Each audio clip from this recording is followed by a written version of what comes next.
CTV News political commentator, former director of communications for Prime Minister Paul Martin. Scott Reid standing by. Happy Monday. Good to see you. Hey, Todd. Happy Monday. How would you rate Mark Carney's first year as Prime Minister? Historic.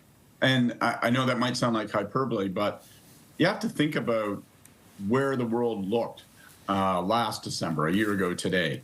Justin Trudeau, 10-year Prime Minister, insisting he was going to remain in power, insisting he was going nowhere, starting to get the brewings of a caucus revolt. He'd lost his finance minister, Christopher Freeland, had resigned, really putting pressure on him. And Mark Carney was not in politics. And this is why I say it's historic. No one, underscore no one, has ever come off the sidelines out of political obscurity to become prime minister. It's never happened. And so, we saw this chain of events. Donald Trump creates enormous turmoil and pressure with respect to the Canada-U.S. relationship. Justin Trudeau, essentially pushed out by his own caucus. A leadership race unfolds. Mark Carney sweeps that. Then there's an election, as you say. The Conservatives are up by 26 points at one point.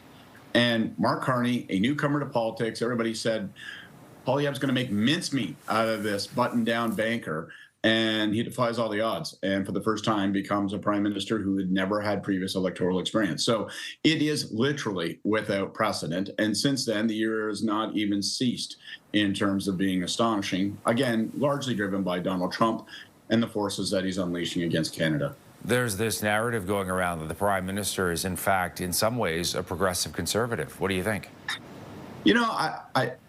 I think people default to that because he's moved the party maybe toward the center and that he has a banking and finance background.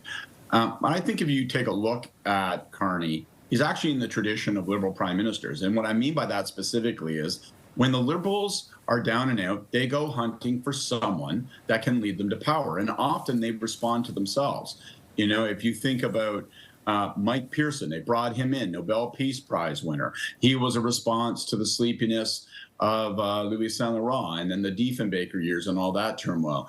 If you think about leaders like Pierre Trudeau, this was a guy who'd come out of academia and constitutional scholarship in the province of Quebec, served as justice minister, and then Trudeau mania sweep. So the party goes hunting for big names that can propel them forward, meet the moment, often their reaction to previous leaders. So I don't really think that moniker fits. The truth of the matter is, what does Canada need in a moment like this? Someone with experience in terms of managing economies, someone with experience in dealing with leaders internationally and negotiating, someone who, oh gosh, maybe was a central banker, not just for one but two nations in the G7. And I think that's frankly what happened this year. That explains the year.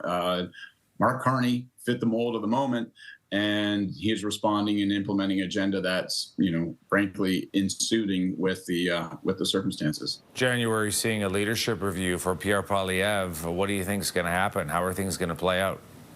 So on my list of big issues, big political stories of the year, I rank this third, only behind Carney and the effect of Donald Trump and his tariffs. The fact that Poilievre not only lost an election he was supposed to win, but then lost his riding. Now he's back in Parliament. He's losing members of his own caucus to the Liberals.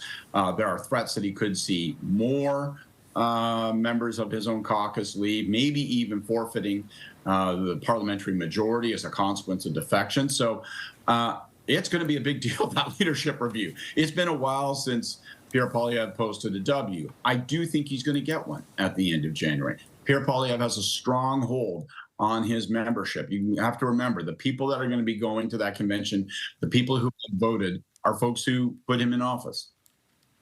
Scott Reid with his take and his review for 2025 and 2026 coming. Good to see you, my friend. All the best for the holidays.